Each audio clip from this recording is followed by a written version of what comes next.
ఈ video last దాకా చూడండి. బొమ్మ చేపలు ఎలా సాఫ్ చేసుకున్నానో ఎలా కడగానో ఈ వీడియోలు చూపెడతా. ఇప్పుడు చూడండి, ఇవి 2 బొమ్మ చేపలు 1 కిలో. బొమ్మ చేపలను ఇట్లా పొట్టు గీక్కోవాలి. ఇప్పుడు పొట్టు గీక్కుతున్నాం. పొట్టు గీకిన తర్వాత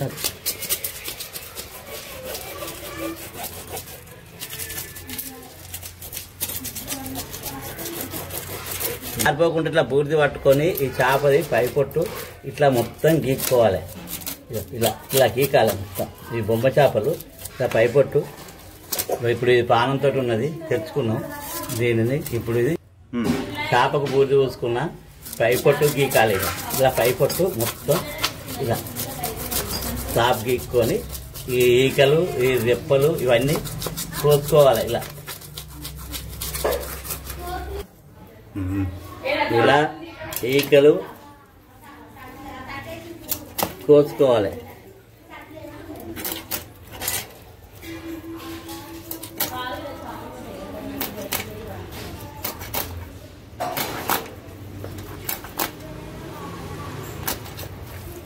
ఈ తోకను కోసేయాలి. ఇది కింద పొత్త కింద ఉండే ఈకను కోసేసుకోవాలి.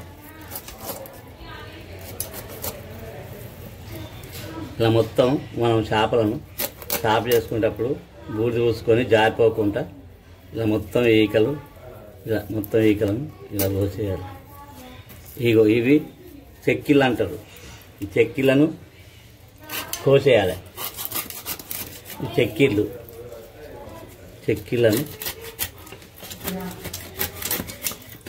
ఇలా కోసేయాలి. ఇది లోపటి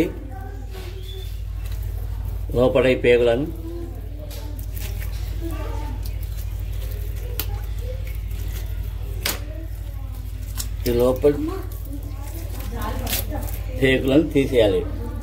ఇలా ఇది తీసిన తర్వాత ఇందులో ఏమైనా కచ్చర ఉంటే ఈకలు చూద్దాం. ఇక్కడ ఈ ఈకలను చీకటిలో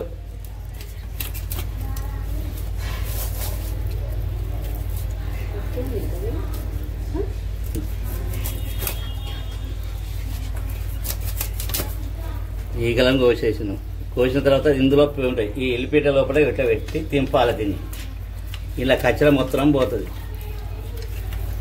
తింపాలి.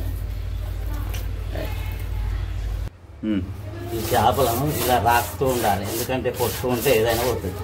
ఇప్పుడు రాపడైంది. వీటిని నీళ్ళు పోసుకోవాలి.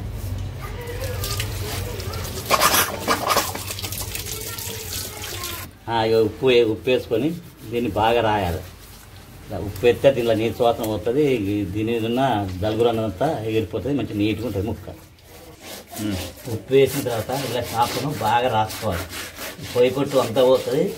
దలుగురన్నంతా పోతుంది. ఏం లేకపోతే సాఫ్ అవుతుంది.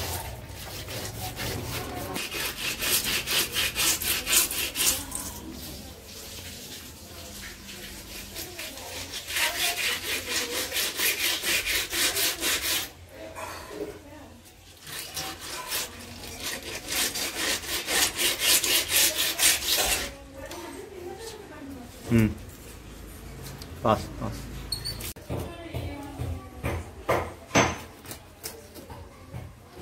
మొత్తం చేపలను ఇలానే మొత్తం పోసుకోవాలి.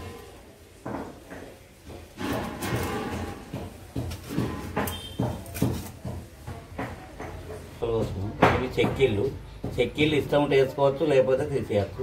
కానీ మేమైతే చెక్కిళ్ళు కూడా వేసుకుంటాను. ఇప్పుడు కోసులు అయిపోయిన చేపలు ఇలా ఉప్పు వేసుకొని ఇట్లా కలుపుకున్నాం. ఇప్పుడు కలుపుకున్న తర్వాత మళ్ళీ కొన్ని నీళ్ళు పట్టుకోవాలి. ఇది శుభ్రం. ఇప్పుడు ఇలా నీళ్ళు కలుపుకుంటూ 2 సార్లు నీళ్ళు ఆరవేసుకోవాలి. ఇప్పుడు ఇలా మైల వెళ్ళిపోతుంది. నీళ్ళల్లో 2 సార్లు ఇలా కలుపుకోవాలి. ఇలా కలుపుకొని ఇలా అంపుకోవాలి. ఇలా ఏం లేకుండా కట్టిగా మొత్తం.